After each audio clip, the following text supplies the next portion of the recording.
and get started. The talk is Disconnect to Reconnect, the value of meaningful connections in a digital age. And you can see the word connect in all of that because this is about connecting in real life and monitoring how much time we're spending on our digital devices. So, are we started? Because the timer's not going. Okay. Let's see. Hold on one second. I want to make sure everything's working. So my name's Cherie Werner. Let me start there. And I'm from Austin, Texas. And I have my husband, John, here. We've been married almost 36 years. And we actually met in college while he was studying computer science and I was studying business. I have him here today because he's been my computer expert for all of these years. And he probably will come in handy. He sure has been handy getting me set up on Zoom. And the reason being is because I'm a digital immigrant. I prefer talking in person and I print things out to read. I struggle with computer updates and how quickly technology tends to be changing. However, it wasn't always that way. You see, my first job out of college, I was a computer coordinator at a small association in Washington, D.C., where I was responsible for converting users, many of them my age, to a PC-based network. I also was responsible for training them on WordStar and Lotus software. I mean, those things aren't even around today. And they were very intimidated by technology, and even touching the keyboard made them very nervous. So today is my first time to ever present via Zoom, and I'm somewhat intimidated, but here I go. Again, I am recording this session, and I have my email on the bottom of each slide if you want to reach out to me, as well as our company's website on the left-hand side. I'll have resource guides available afterwards, as well as 10% off of a digital copy of a friend's book, We Should Get Together by Kat Vellos. So I want you to meet my digital natives. They are Karen and Courtney, who are both millennials. And then Kaylee joined us 10 years later. Yes, that's a decade. And she's part of iGen, Gen Z, which follows the millennials. And they can spend upwards to 9 hours on their devices. They were raised with computers and the internet. And having a decade between my daughters has given me a unique perspective regarding parenting. Prior to screens being so prevalent and parenting in a world where the world, they're driven by screens and social media. I call it the digital era. I have a few reasons for sharing today and why I'm so passionate about digital wellness, the idea of flourishing, and the importance of connection. So a standard complaint I often hear from people of all ages is it's so hard to make new friends. And I can actually relate to that myself. I've been hearing this for over a decade now. And actually recent surveys reveal that 45% of Americans admit to finding it hard to make new friends. In fact, on average, we haven't made a new friend in over 5 years. And that's according to a survey by eBite. Growing up, I sought to find my place in this world. I wanted to know, where do I belong? Partly because of adverse childhood experiences. My dad desperately desired to have a son, and here I am. I'm not a son. My parents divorced when I was 7, and teachers saw me as distracted and disruptive, and I struggled in school. So therefore school wasn't a place of belonging for me until I went to college. I'm familiar with sadness and loneliness. However, those earlier experiences made me who I am today. I have more compassion for others. I'm interested in the younger generation, which began in college as I was a dorm counselor, or my youngest said, no, it's an RA mom. I worked with the youth for over a decade, and together with my husband, we do premarital counseling. I enjoy mentoring and pouring into other people's lives. My greatest joy, however, has been providing for my family and my children a home that they feel that they belong, there's connection, and there's a high priority of doing things together. It's part of our mission statement.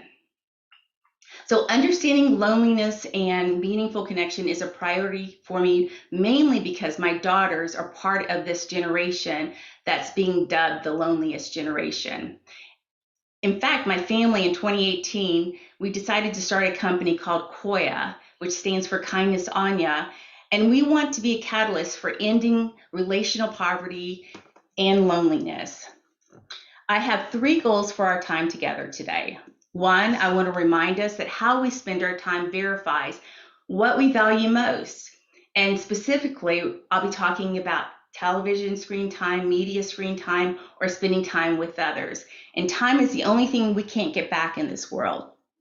I want to share insights about the loneliest generation and what we can actually do, as well as help us understand loneliness and show why we should trade in screen time for more friend time.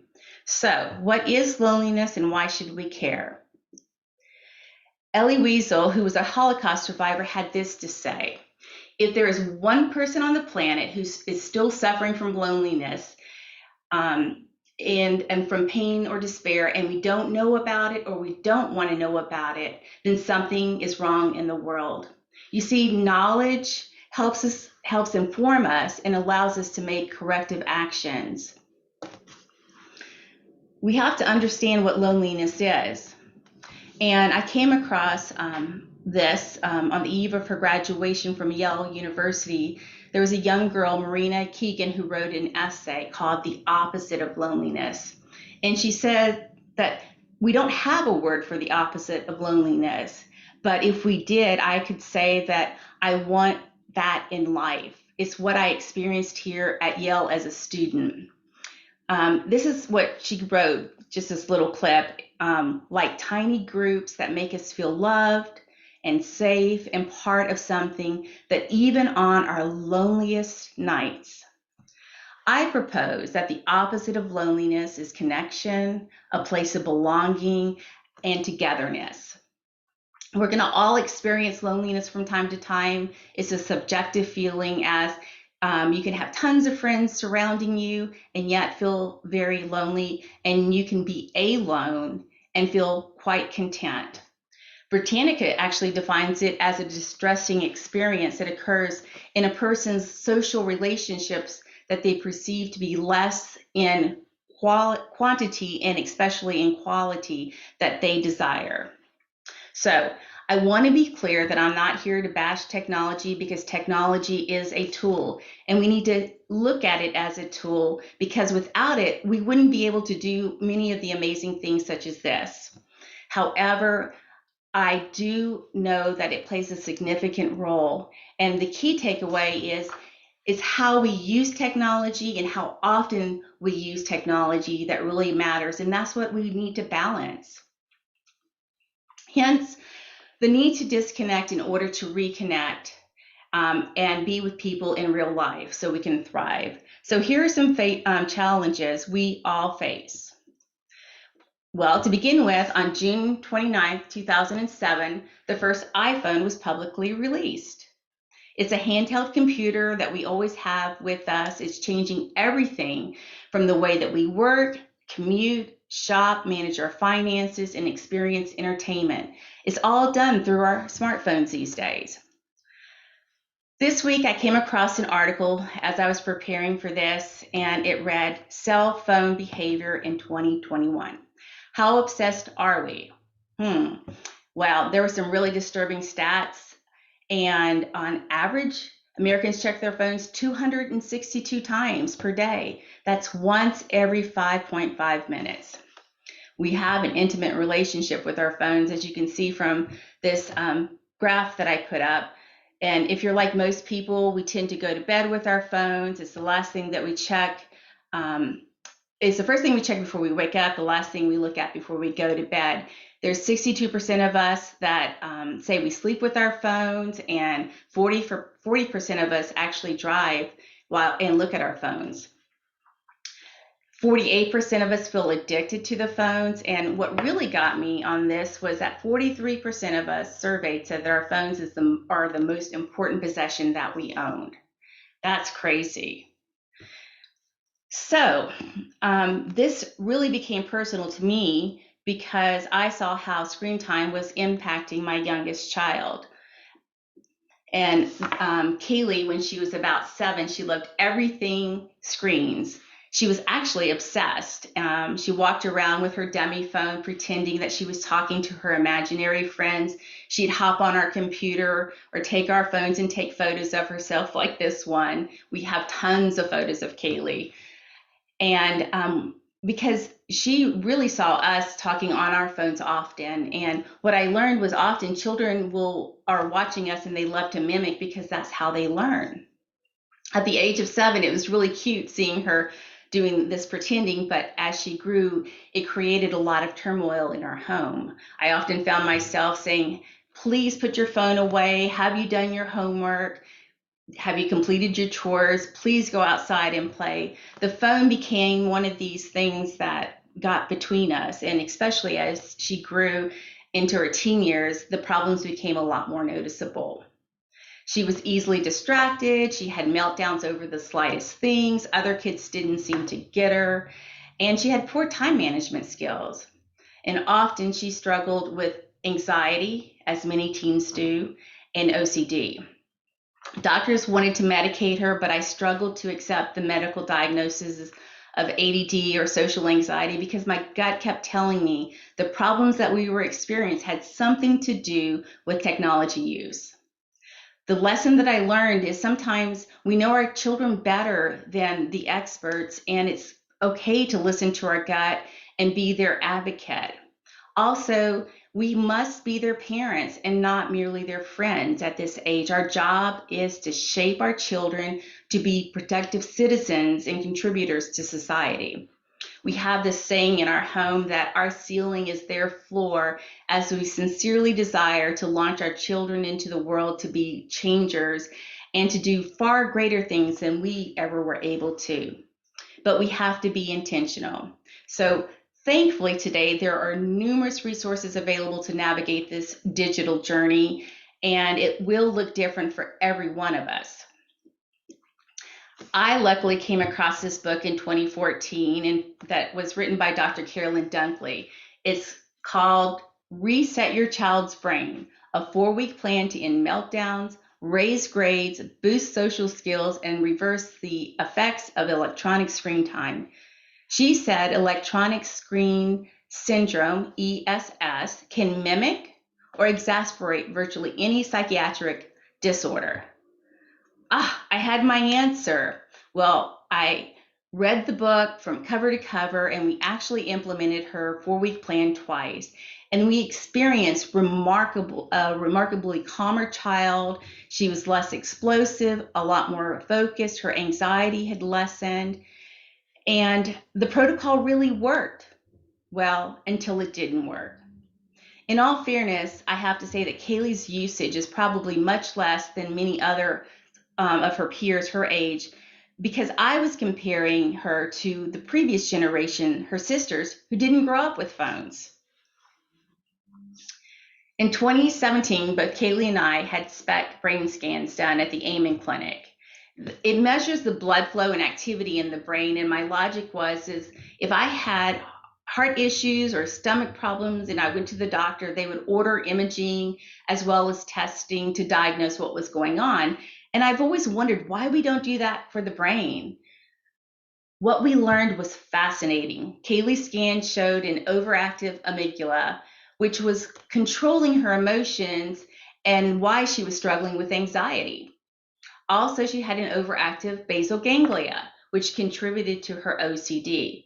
Now, if you look at the screen on the right, that shows you the difference between a healthy brain and a brain that has OCD. There is a difference, you can see. We've followed the prescribed recommendations with much success.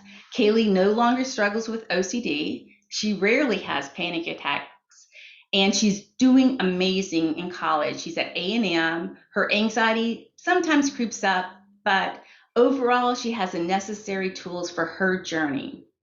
She's home for the summer. She'll be working and serving as a counselor for youth, 10th and 11th grade girls. And did you know gratefulness actually does the brain good? If you look at the image to your right, it actually shows the brain scan of someone that's grateful versus someone who is hateful. So I do want to thank Digital Wellness Institute and their amazing sponsors and the speakers for today's event, because it's a time to actually step back and rethink our relationship with technology, especially after the crazy year we all had in 2020, when stats show that most of us doubled our screen usage time from 2019. I share this slide with you because back in the 90s, when my older daughters were younger, television was my biggest source of fear. And the girls were always wanting to watch more television and see what their friends were watching. Sounds kind of familiar. If you look at the top one, it says it robs us of our precious time, it breeds impatience, it feeds us false information. Kind of sounds like social media today. And to think that I was fearing the impact of television on their lives, I had no idea what lay ahead in 10 years with the invention of the iPhone, as well as streaming platforms. So, how do we actually spend our time? Here's a study done in 2017 that shows we spend 13 years of our life on social media, watching television and looking at social media. And that exceeds many common daily activities such as grooming, eating, and doing household chores. But notice how much time is being spent in real life. Only 1 year and 3 months. If you look ahead to 2020, there was a study done by Broadband showing us spending 15 years. That's 3 years later. We've increased our time on watching television and using social media. And sadly, what's heartbreaking about this is we're only spending 1 year and 11 months in front of friends versus the 6 years and 8 months. And I share this because it actually shows the difference of how we spend our time and how we feel. So as I move ahead, how we spend our time verifies what we value most, whether it's TV, social media, or others. And considering the previous 2 slides that I shared, how do you spend your time? Are you meaningfully engaging with the others in your life? So I'm going to move ahead and look at some stats that were done from the 70s to the 2015, and it compares how it's going to show how teens in the previous decades spent their time versus friends today.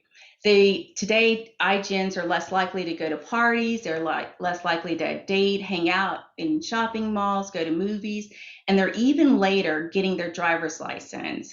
And it's not because they're spending more time doing homework or extracurricular activities, no, nor is it because they're working, because today's teens hold fewer paid jobs.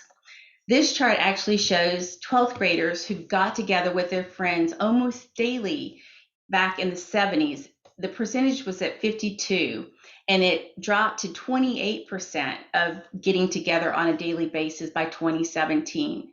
You can see the dramatic drop starting around 2010.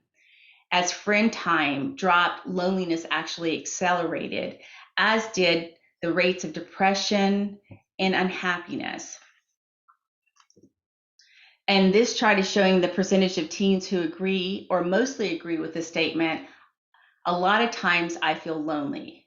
Notice the dramatic increase in loneliness as recent since 2015, and how it coincides with teens meeting face to face after 2010. As I looked at these 2 charts, I began to wonder if 2020 and COVID had any impact on our screen usage, and we know it did. So this is actually showing that 72% of the children and teens were spending more than 6 hours daily on streaming platforms, and 12% of us were spending more than 11 to 20 hours on these streaming platforms such as Hulu, Netflix, YouTube, or Disney. And I assume that that can be said for many of us because it was a way to pass the time as we were stuck at home. So what did our device usage look like? Well, according to parents, the red line is showing an average of 4 hours daily. That's prior to COVID, and the black line shows the device usage on phones, iPads, and computers doubling for every age group. We all struggled, and for many families, the shift to distant learning, having to work from home, managing the kids, not having babysitters, the scarcity of getting together with our friends in person, we all turned um, to using digital. Our digital usage actually increased to an all-day phenomenon. So, can screens be used for good? Well, of course. While social distancing actually reduced the transmission of the coronavirus, thankfully there were dozens of conferencing platforms that led to connection with loved ones. And Zoom for me was the next best thing to being there in person. This shows a picture of us. My in-laws are on the right, and how we spent Thanksgiving with them and many of our weeks talking to them. You see, when you lose something, we often value it most. Millions of us were turning to video conferencing daily for connecting with work colleagues or educators, family and friends, and we were able to work remotely and connect despite the abrupt closures of businesses and schools during the lockdown. And aside from the unprecedented year of 2020, we were meaningfully connecting, and we were wanting to decrease loneliness. So I say that there's this connection conundrum, and I tried to understand why connection and community was really mattering. It's important that we connect to others because it's good for our mental and physical well-being, and it's also a protective factor against anxiety and depression, plus a whole host of other elements. Loneliness is actually deadly and has significant health threats, and this is according to our Surgeon General, Vic Murthy. He said loneliness has been estimated to shorten a person's life by 15 years, which is the equivalent of being obese and smoking 15 cigarettes. Okay, let's have some good news now, right? Well, there was a Harvard study that has been done for almost 80 years, and it's showing that community actually helps us live longer and we're happier. The study revealed that human connection is the greatest predictor of physical health, emotional well-being, and happiness. And Robert Waldinger said personal connection creates mental and emotional stimulation, which are automatic mood boosters, while isolation is a mood buster. So I propose that key relationships keep us happier and healthier, whereas loneliness does a number on us. Who's identifying as being lonely? Well, there was a study done, of course, and 61% of all US adults report feeling lonely. That's a 7% increase from 2018, and I have no idea what it's going to look like for 2020. But in this case, Gen Z is leading the way in loneliness by 79% feeling lonely, followed closely by millennials at 76%, and then baby boomers were at 50%. Men slightly more than women. Belonging and Reconnecting America's Loneliest Generation is a book published by Springtide Research that found 1 in 3 Gen Zs felt completely alone. And close to 40% said they had no one to talk to, they felt left out. They also felt that many other relationships were very superficial. And it was really hard for them to make friends. Over 50% of them said that they felt stressed. And I have this thing on my, but I can't see it. Wait, hold on 1 second. So if you look at the chart on the right, you can see, it wants to say, there's this big black thing on my screen and I can't get to it. Computer expert, come help. So anyway, so we're using social media 3 times more than actually socializing in person. And I was wondering if spending time with friends was the antidote to loneliness. And of course it is. There was an Italian island in Sardinia that has more than 6 times as many centurions and 10 times as many as North America. It's the only place where men actually live as long as women. And the reason being is because they're surrounded by individuals. It shows that social integration, being surrounded by people who know you and you're known by, as well as social connection, is high at the top. It's higher than exercising and giving up smoking or having clean air. So my question is, why aren't we spending less time on screens and incorporating more friend time if it's so good for us? Do we need more proof? I've put this slide together and it's available after the talk.